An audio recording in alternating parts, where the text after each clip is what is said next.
Good afternoon, Cik Azman. I'm Auni from PDC. Currently, we are doing a podcast on how psychological safety is implemented in the workplace environment. Does speak your mind without fear exist in the workplace environment? As an intern myself, where I am in the beginning of diving into a career and corporate era, I believe there are some lessons or tips and tricks that I can learn from people who have a wealth of working, and there's a lot that they could teach or advise to the younger generations. Speaking to you, Anche Azman, you have been an experienced psychotherapist, consultant, coach and trainer, and I would indeed like to know more about you. Anche Azman, please introduce yourself a bit more. Good afternoon. My name is Azman Shah Datu Aziz. I am the accidental psychotherapist. Never planned to be one. Fell into it, and I loved it ever since. In regard to currently our situations and so on, psychology has become something that we have to be familiar and accept. I have to say that the younger generation accept psychotherapy, psychology, and the help from psychologists better than the older generation. I believe, as a psychology student myself, the reason why I decided to study this course is because that psychology has not been well accepted to some people. Okay, let's move on to our first question for part one, which is self-awareness. Question one, what is psychological safety and why is it important, especially in the workplace? See if we can create psychological safety in environments. And I think, to be honest with you, a lot of people, including myself, want to provide that kind of environment at the workplace. And I want to give them the confidence to speak up and to deal with also difficult situations without being punished. I think we all have to work at it. Even me being a psychotherapist, I have to work at it to become and to provide an environment where people feel safe. Psychological safety is a perception where individual feel they can speak up, share ideas. I always say, even when I hire, I said I want to hire somebody who will challenge me. So, when psychological safety is practiced in a workplace, people are now more honest and being open. For me, I believe there are also new ideas being generated because there are now many different point of views. I found this study by Huang et al. In 2008, and I would like to share it here. They mentioned that psychological safety also leads to team performance through learning. Can you share an example of a place that successfully fostered a psychological safe environment, and what were the key strategies? Before I answer that specific question in regard to which companies have done it and achieved success, also when you talk about psychological safety and you mentioned about improved team performance, enhanced innovation. Okay. Now, about 5-10 years ago, people talk about agility. These are the buzzwords dulu lah, agility. And then for agility to exist, it talks about innovation as well. For agility to exist, they talk about there is no fear coming out with ideas, something new, something different, and so on. And also they talk about retrospective. Retrospective discussion bermakna is that when katalah we run a project, a program, we launch it and all that sort of stuff and everything goes, and then we come to do the feedback session. Dulu-dulu dia panggil postmortem lah. Let's see how it all went. Okay, dalam postmortem banyak kali dulu, people come to the meeting because they don't feel that psychological safety is there. They come to the meeting prepared to defend themselves. So bermakna bila kita discuss dalam postmortem, satu-satu daripadanya apa salah kau, apa salah kau, apa salah kau, apa salah kau. Siapa nak datang meeting itu tu? Dan bila orang datang meeting for that, they come prepared to defend themselves. That's not psychological safety. Okay, so psychological safety is that the retrospective punya discussion meeting ni, lepas kita run project tu, what went right? Totally different. What can we do better? That is a example of a scenario or setting psychological safety at the workplace. Yes, Google's Project Aristotle.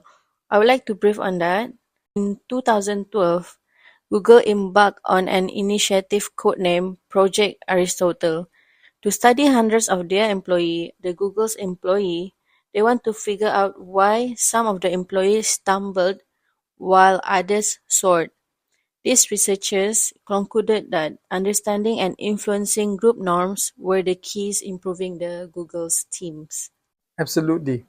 Already proven to us that if we apply psychological safety at the workplace, it's going to bring a lot of benefits to all organizations and also the development of the individuals as well. On the other side of psychological safety, one famous example in the past happened in 1986. Do you know about the Chernobyl disaster? So apparently, the disaster attributed to a lack of safety culture also.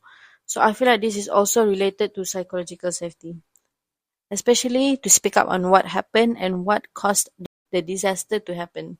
Two things. One, Chernobyl disaster. Then the other one that was in 86, and the other one is Bhopal disaster in 84.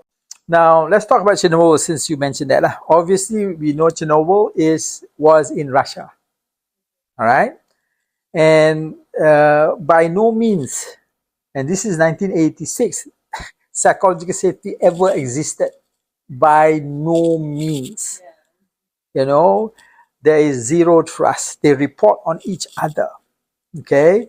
No respect for each other. So I think the disaster was the result of poor education, and then higher level has less knowledge on how to manage it, especially to their staff. They also have poor attitude and lacking in decision power where safety is highly needed in critical environment. Me as a subordinate, I feel safe, I feel good, I feel comfortable with the boss. No way, Jose. And so what happened was even they knew about what is going wrong.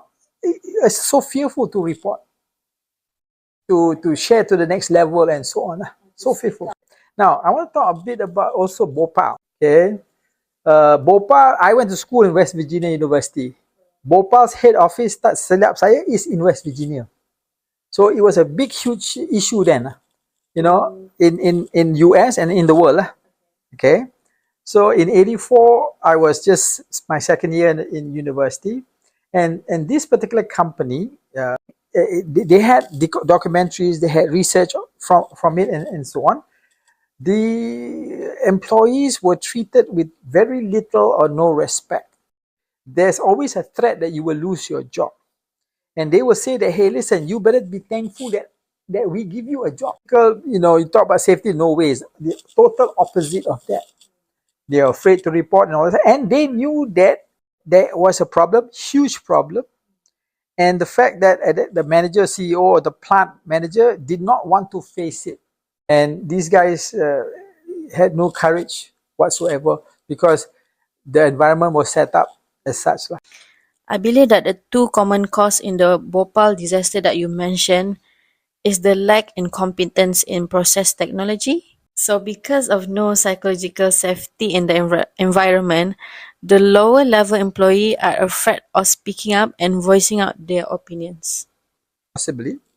I just, again, the Bhopal, when we talk about psychology safety, sometimes we think that psychology safety at a lower level. Sebenarnya, the plant manager or whatever of the chemical disaster in Bhopal, the number one guy in the plant, he himself was fearful to his bosses reporting to the US. Moving on to the last question. What are the common misconceptions about psychological safety in the workplace?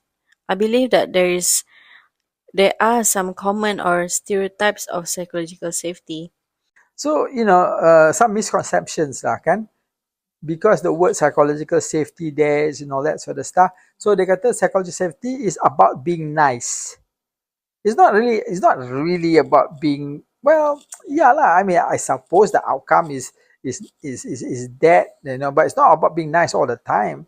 It's about having the opportunity, the ability to be honest, to be direct, to be forthcoming, and not to be punished. So bottom line is the psychology, the misconception, or it's about being nice. So one of the things that we talk about is a misconception is bahawa psychological safety is avoidance of accountability. Okay. Kan? Yes. Tapi sebenarnya it's the opposite. It supports accountability.